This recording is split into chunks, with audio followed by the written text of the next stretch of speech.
Welcome to Heartspeak Podcast, episode 89, Fully Invested in My Future. Well, what a time we've had. We've been going around with the moon. We've been following her phases and her phases. And I hope, like me, you have become more interested in looking up at the moon. Where is she? What's she doing?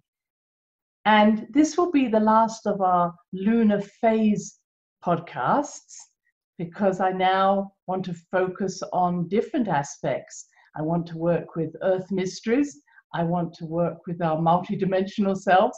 And as always, I want to work with me and how I am evolving into my multidimensional self.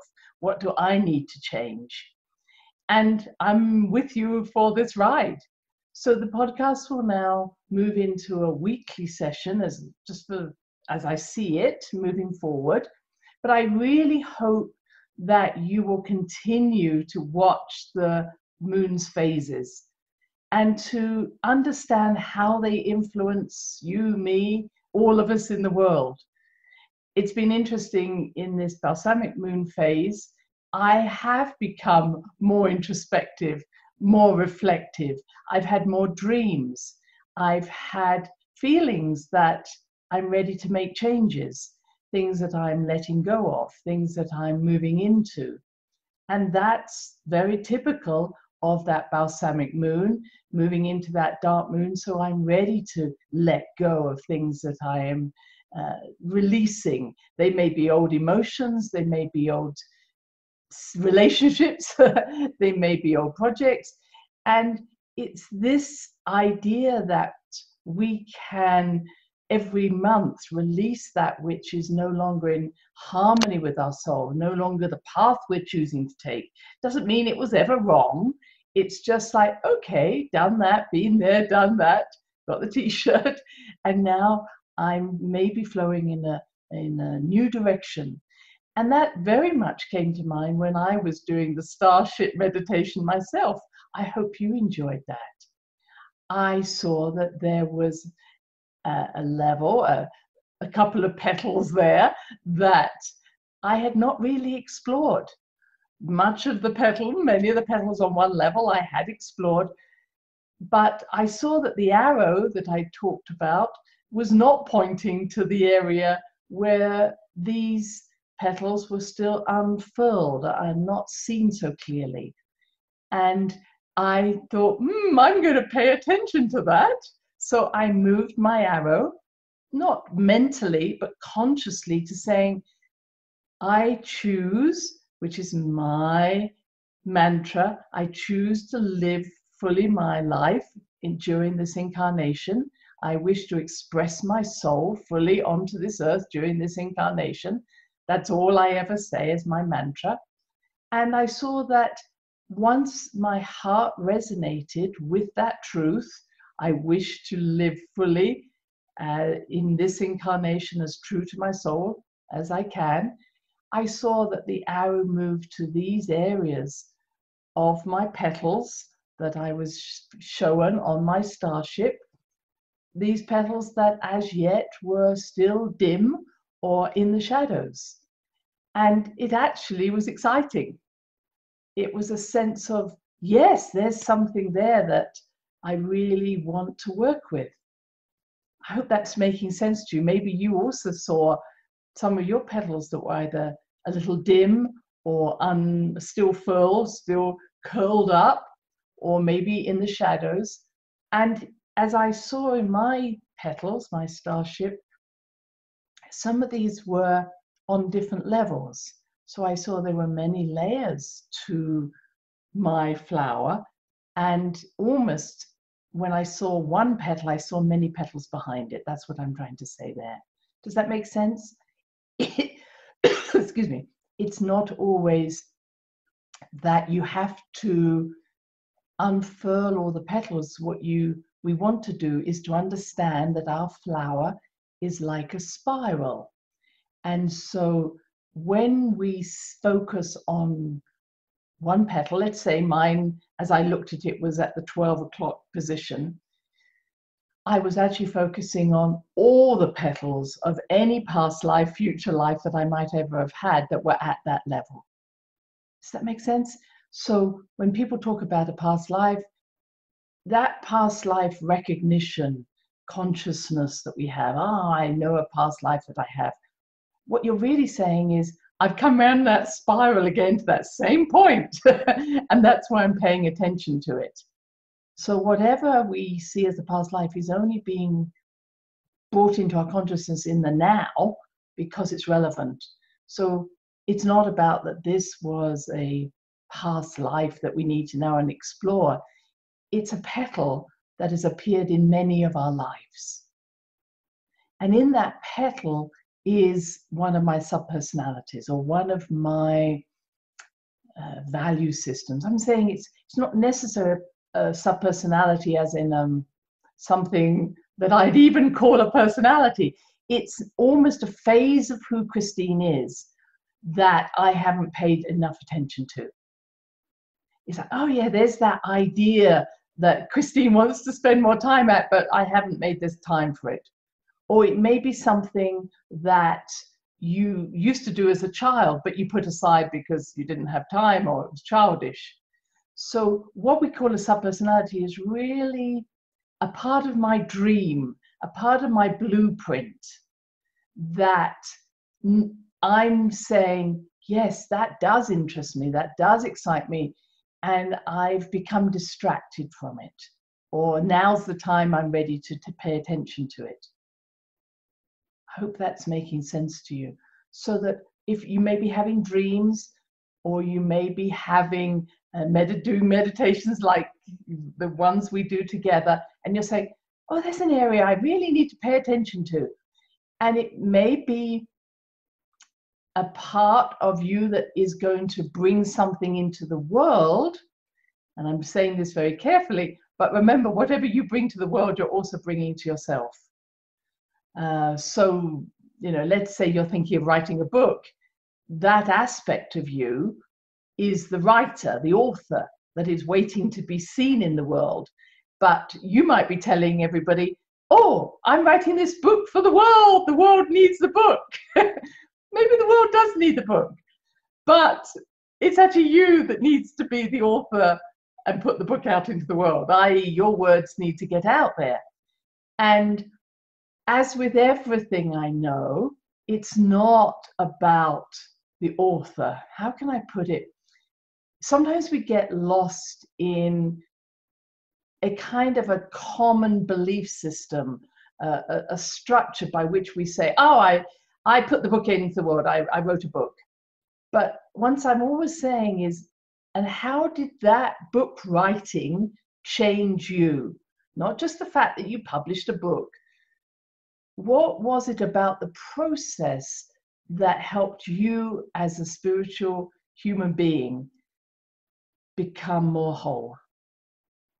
So for me, when I'm writing a book, the joy for me is feeling that I enter the best university, a universal university in the sky.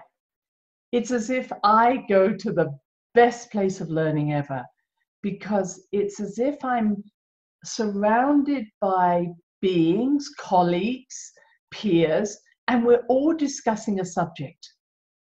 And it's many times when I'm writing a book, it's, okay, Christine, have you thought about that question? Not just writing something, but for me, and probably because I'm a curious being, it's about, oh, maybe I need to ask that question. And in the asking of the question, I get the chance to go really deeply into a subject that I have to say the answers are not commonly found on this earth. I get the chance to go into the great library in the sky and dig deep into the meaning of maybe just a few words. And when I do that, it is the greatest feeling I ever get. And so once I publish the book, I love publishing a book, and I'm really pleased you enjoy the book. But what gratifies me is that feeling of connectivity, that feeling of connectivity to the depth of wisdom, consciousness, mystery that's in our world. So if someone says to me, well, how many books have you written? I think, oh, I can't actually remember, because it's not the book that appears outwardly, it's the pleasure. You almost could say, how many levels of consciousness did I reach during my research? And how did that change me? So I'm just suggesting, and I know this is making sense to you, is recognizing that when you look, we go back to my petals on the starship, when you're looking at a petal, recognize that that petal is something you know very well. It's part of your essential blueprint, but it's got many different ways in which you have experienced that through what we call past lives, future lives, other lives. Can we just call them that? And those other lives do not have to have been human.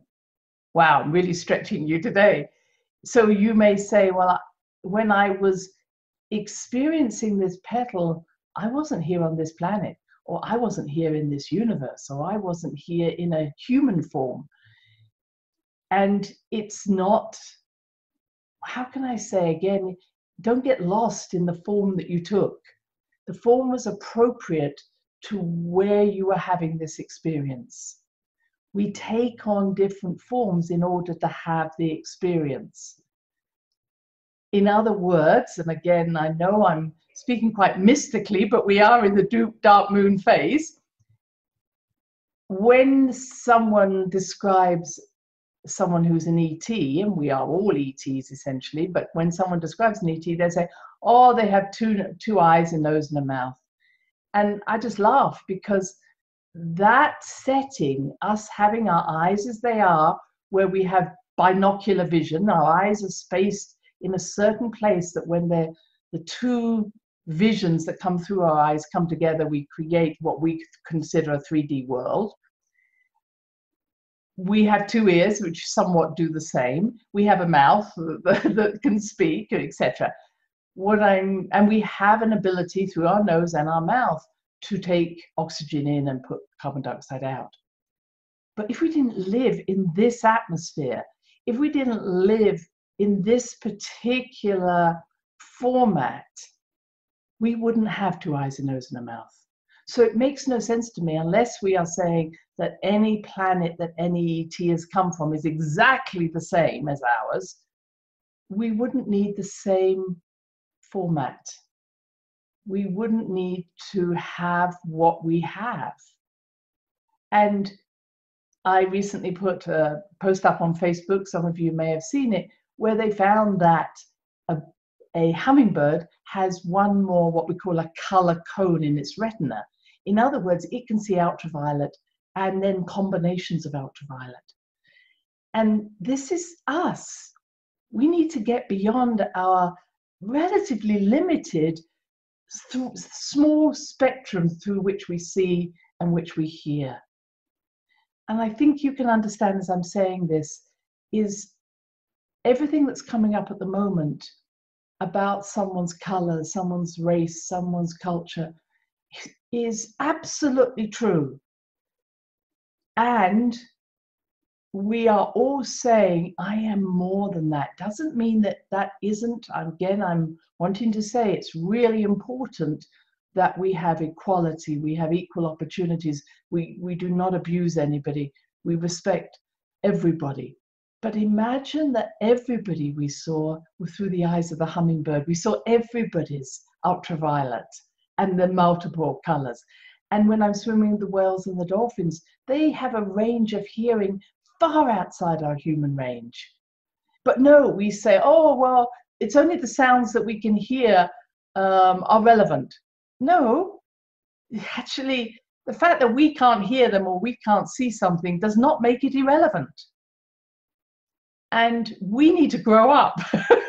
We need to get rid of our color blindness, or our whatever hearing blindness is, our deafness, because we're living in such a small world where only that which fits into the mold of 3 dimensions exists. Now, we have many children, and maybe many of you who are listening, who see, how can we say, see sounds and hear colors. I forget the word, but I'm not going to be bothered to worry about that. But the ability to allow your senses to integrate and to change is part of an advancement in human experience. Many of the, I'm going to say children, but they're becoming young people, and anybody with autism, their problem is they're bombarded with senses. They can't differentiate often between one sense and another, and they just get overwhelmed and hence isolate themselves or have a way of having rhythmic experiences so that they can almost control what's coming in at them, what's affecting them. And many of you may have had that same experience. It's like, it's too much noise, it's too much. It's, you know, I need to stay present, I need to stay focused because I can't deal with all of this. And I think much of our, if I may say, what we call mental illness, or we could call it multi-consciousness problems, is happening at this time, and we need to be aware of this. So as this is one of the reasons why, first of all, we were working with rooting ourselves into the earth and then connecting to the moon. But now I'm wanting to expand on the podcast to this staying in our hearts, rooting ourselves, connecting, because everything is expanding. And that expansion is happening whether we want it or not. And I'm saying we do want it, our souls want it. But in the midst of all of this, it's almost as if everything that we've hidden away is coming back to us, and hence the reparations, the need to look at our past. But what can I say there? It's almost like we need to sort out what is ours and what is not ours, or what needs to be dealt with so that we can expand. So my recent podcasts about listening and talking and sharing and owning ourselves are all part of what is mine, what needs to be forgiven, where do I need to take accountability, what do I need to let go of, and all of that's relevant now. Again, I can take us back to the time where we were talking about the eye of the needle. What baggage are we carrying individually and collectively that will not pass through the eye of the needle? What do we need to face? What do we need to own? What do we need to forgive? What do we need to pay for? In other words, where do I need to say, okay, I take responsibility for that, etc. And what do we need to move on from? And truly, I'm saying this is not a long period of time that we have to do this work on the past. We need to pay attention. We need to know why we're doing it, not just to get lost in the drama. We need to say, okay, this is what I'm doing. This is what I'll, as I say, take responsibility for. This is what I won't take responsibility for. This is what I'm not going to let possess me anymore. This is not going to be the way. And this is very much the Capricorn energy that's around at the moment. Saturn in Capricorn, Jupiter Capricorn, it's all Pluto Capricorn. It's all ways of defining ourselves. It might not feel that way, but in some ways, the chaos that's around at the moment, including what COVID brought us, is causing us to be more definite, more defined, create structures. What is mine? What is not mine? And in that, we pay attention. We're paying attention to what am I willing to take forward into my life? What am I invested in into my future? What am I not now? And it's not with eyes shut. It's not with you literally, your eyes are more fully open than ever before. Your ears are more available to hear what's going on. Your heart is more open because we're saying, okay, just bring it on. Show me what it is. Let me hear it. And then I can make decisions. And not, as I say, get overwhelmed with too much information or too much seeing. And I feel that as I'm speaking to you, I'm I'm very much being guided to say this. Own what is yours. Close the doors on things that are no longer you no longer wish to be around. As I say, take responsibility for things you need to complete. Maybe that's a better way of saying it. Reparations, completion. What do I need to complete? What needs to be said to be completed? What do I need to finish? And so it's in many ways we are being blasted open to see and hear everything in order to create better boundaries, a greater focus on what it is that we are here to do. Okay? So for all of us, be aware, and I'm saying the same for myself, is I'm open to see it all. And then I make choices and then I move forward. All right? And that is true.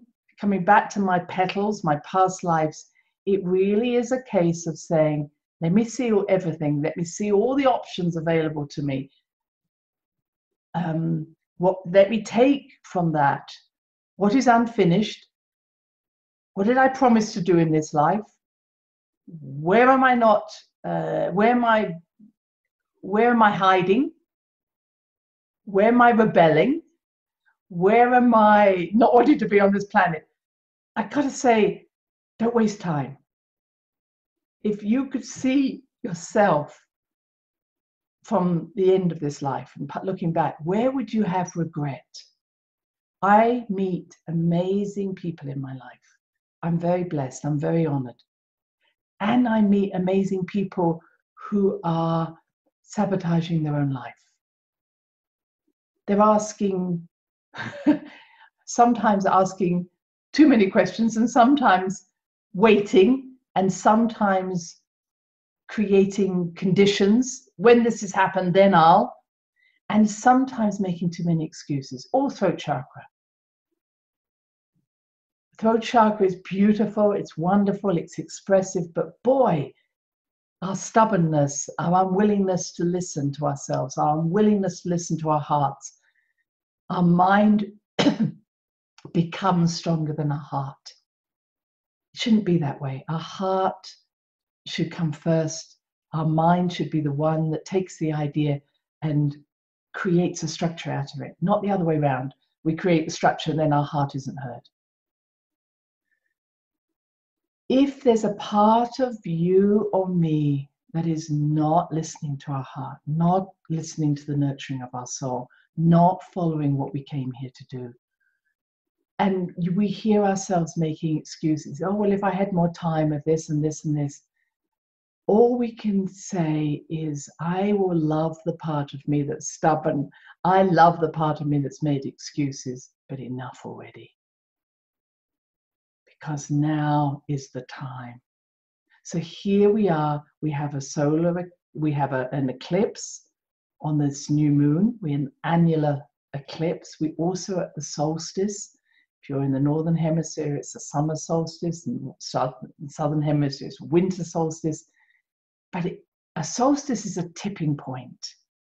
It goes from either going darker and darker and darker into light, or lighter and lighter and lighter into dark. It's a tipping point. We are at a tipping point collectively, a tipping point in our own lives. This is an amazing time. You've all heard me speak about it. I don't have to repeat, with the Pluto-Jupiter conjunction coming up at the end of this month, with Mars going into Aries, new ideas, Mars passionate about new ideas, and this solar eclipse, which is in Cancer. We'll have another new moon in Cancer at the end, in another month. This is the beginning of how do we create healthy community, healthy family? How do we have respectful families, not ones that are purely Cancerian, where we hide the truth? Where do we in our own lives need to change the way we relate to others in a respectful and honest way coming from the way we respect and honor ourselves. We have been at home with ourselves, most of us in lockdown. We have come to honor and respect what it means to be at home with ourselves. We're now moving out into the world. Let us not lose that. Let us not lose what's important. And let us see that when this happens for ourselves, we bring that into our families, into our friends, into the future. So this is an amazing time. I hope you appreciate that. I know I've given you many different ways of looking at this. A time to focus on what's important. A time to invest into those parts of you that have been hidden. A time for really keep coming back home. As we know, this is also these dark moon days, when on that first day of the dark moon, you release everything that you're no longer wishing to take. And remember, this can be done on the evening of the first dark moon day. And I'm going to say that's on the 20th or the 19th. Oh dear, no, let's make it the 19th. You have to look at your own calendar. On the day of the new moon is the second dark moon day. The day before the new moon on your particular calendar where you live is the first dark moon day. So whatever is the first dark moon day for you, take your glass of water, put your hands around it, infuse into that water everything you're ready to let go of and pour it onto the earth. Before you do that, you're going to be saying and putting your hand on your heart and saying, I celebrate this about myself. You're also going to put your hand on your heart and you're going to say, I accept into my heart these parts of me that I have come to own and love this month. And then you pour your water. Then take your awareness to your feet. Hopefully you're standing somewhere in nature. You're going to root yourself into Mother Earth and you're going to say, I am empty. I root myself into the power of who I am, into the creative power of who I am. On the new moon day, which is actually the solstice, is the solar eclipse in Cancer, you are going to connect to everything that brings you home to yourself. That might be a meditation, it may be being with family or talking to friends. And then on the third day, which is the day after the new moon, you're going to be inspired to bring that, root yourself and then bring that dragon energy up that resonates with your heart's truth. And this is the new dream that you're giving birth to. All right. Please feel free to ask questions either on the Facebook group or on the podcast, but anything there that I haven't perhaps made as clear as I could have done. They're on YouTube or on my own website. We're going to do a meditation. And this was a meditation that I was reminded of by someone I was speaking to, and I was so pleased to remember that I used to do these meditations. And it really reminded me of how much I have done in the past with so many beautiful, courageous, and inspirational people who came along on the journey with me, just as you are with me now. Some of you might have been there with me all those years ago. And this is a meditation that has something that is called scrying. And scrying, the word comes crying with an S in the front of it. And scrying is a technique that has been used for thousands of years, as far as we understand. The Druids, the magicians, the witches, and way back in history, the ability to see images and to enter into an interdimensional space through glass or through ice or through a mirror and through water. And you may have seen some of that in Harry Potter, when he looked into a mirror and saw his parents, or he looked into water and saw events. And on many occasions, the scryer would ask for a name or an object, a piece of hair, birth date. I'm thinking a tear, even a piece of blood, and that would allow that resonance, that energy to attract out of the mirror, out of the water, that resonates with the piece of blood or the hair or the name or the blood or the birth date. So it's about resonance. So in this exercise we're about to do, we're going to use a mirror. And I'm going to suggest that when you're in front of this mirror, I'm going to send you towards, you can call yourself anything. In other words, you can just say, hello, it's Christine, I'm here. You may have a sacred name you want to call. You can give a date of birth if that's relevant. I wouldn't suggest you prick your finger and give any blood. But whatever you wish to reflect into the mirror of who you are. And again, don't think too hard about this. This can just be your name. As I say, I'm here, you can just say. Whatever you send into the mirror will send a message to the mirror of who will appear to meet you. Okay? All right. Please make yourself comfortable. And again, only do this if you're in a safe place to do it. Close your eyes. Short breath in on the count of 3, long out breath. Down into your feet, please. And repeat that a few times.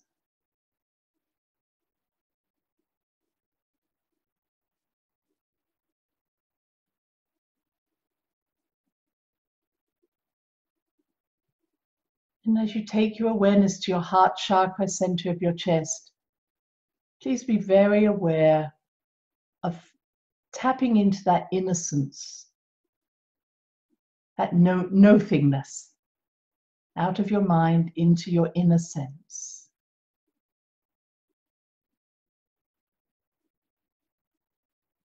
And that innocence that allows anything to occur because you know you're loved and you know you're safe and you trust your heart.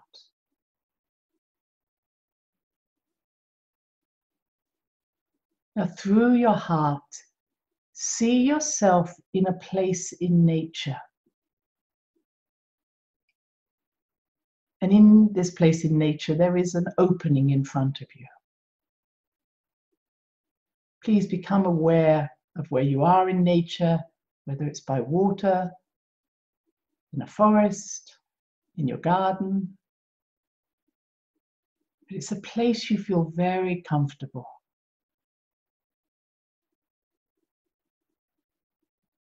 You hear the sounds.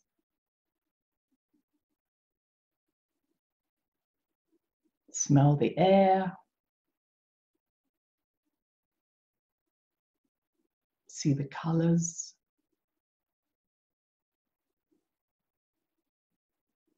Feel the ground beneath your feet. And maybe the wind or the sun on your body.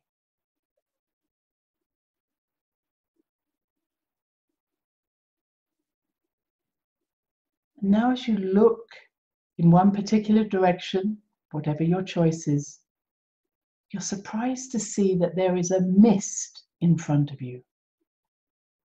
It's like, where did that come from? It's not a cold mist, it is a mist. And you may have a shiver, but it's more about an excitement. Something mysterious has appeared to you. You may even look around and say, where did that come from? Then you realize this is something you've wanted.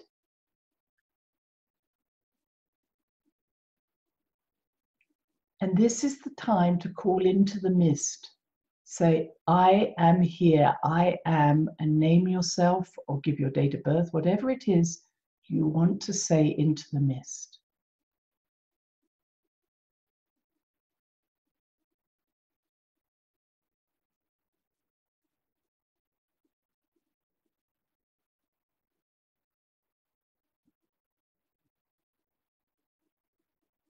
and you're waiting. Be patient. But as the mist now clears, starts to clear, you see behind the mist is a crystalline mirror, a liquid crystal mirror.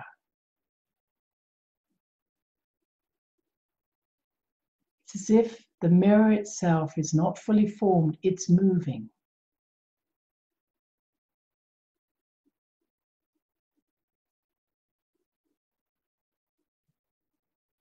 And you say again, I am here.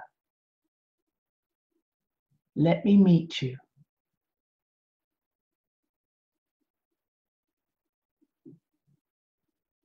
Now you see coming out of the mirror is a figure that you have called towards you. It is a figure that is not you, but may be what we call a guide, an ET, an interdimensional being. It may even be a relative, someone who's passed over. But when you see this figure, you know them so well. They may, as I say, not even be human. But they are coming out of the mirror to greet you. And they are so pleased to see you.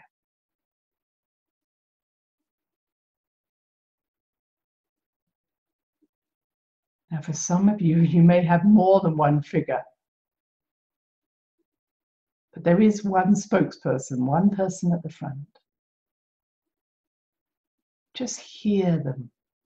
And the hearing may not be verbal. Hear them in your heart as they welcome you.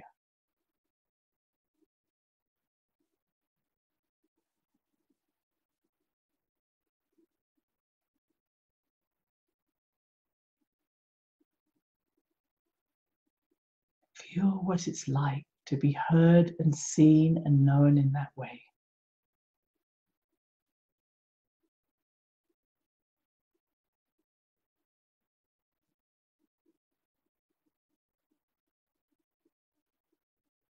And they say to you that you may enter into and through this mirror. They say, don't touch, don't get too focused on one thing, because this is still in a liquid form. They want you to understand your future. Again, it's not a future that you've never experienced. It's like a remembering. Something you go, oh, I remember now. But we call it future. So please go with them now through the mirror, wherever they want to take you. Just spend a few moments with them.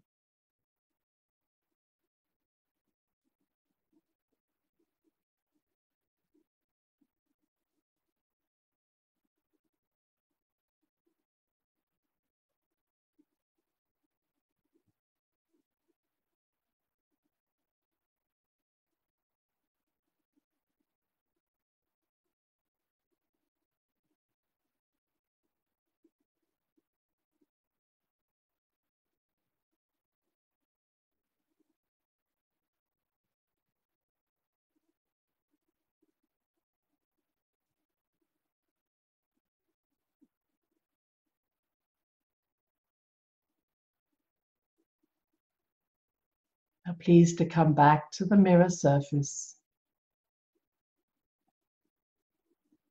And just appreciate that sometimes, or many times, we don't know what our future is. We couldn't have predicted things that have happened in the last few months.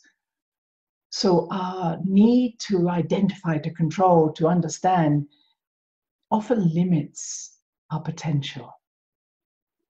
So recognize that what you may have so-called seen or felt may not be understandable. You may say, I didn't get anything, but you did.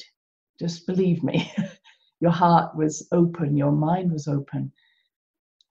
But at this stage, They're saying the future's there. It's all it's doing is waiting for you.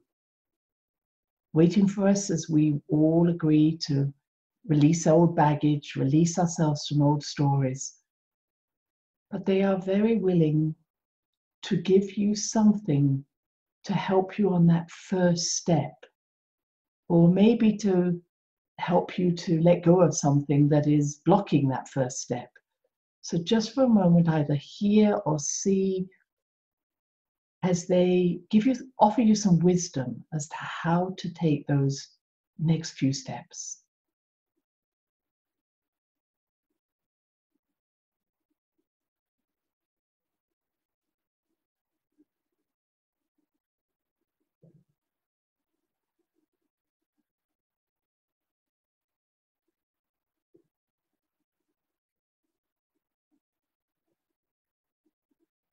Okay, and the advice may be very simple, like start now.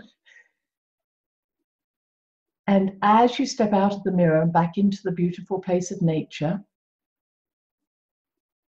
they are speaking to you, and it's now they, I think, more than just one, but they are speaking to you of saying, you're never alone.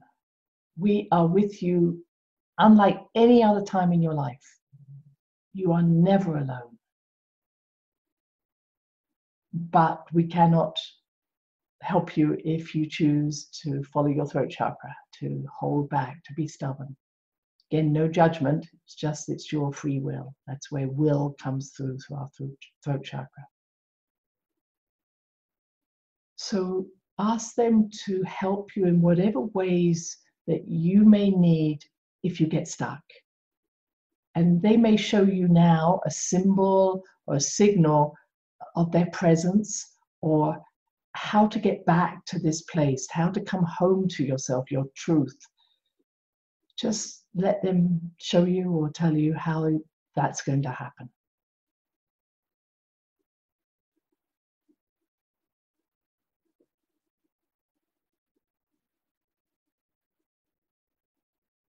And now let them return inside the mirror. You return back to the nature place. Let the mist return. And then as the mist clears, you find yourself once again just in the place of nature. And then back into the room where you are. And in your own time to open your eyes. No rush. I want you to know that this mirror is there for you anytime. I set up a specific way of us doing it. You can do it with water, you can do it with ice, you can do it in any way, any sort of liquid crystalline structure. I hope you will make a note of your findings. And remember, the next state of the journey is specific to you. It's your unique piece of the jigsaw. And until next time, I send many, many blessings and much love to you all. Goodbye. Thanks for listening to the HeartSpeak podcast with Dr. Christine Page. Please check out all HeartSpeak episodes in the podcast archive section on www.christinepage.com. HeartSpeak is also available on iTunes, Spotify, Google Podcasts, Sticher Radio, and now playing on iHeart Radio. You can also watch the archive podcasts on YouTube. Connect with Christine on Instagram, LinkedIn, and Facebook, including her newest Facebook group, The Great Mother Calling. Do share with family, friends, colleagues. Join us next time for another edition of HeartSpeak.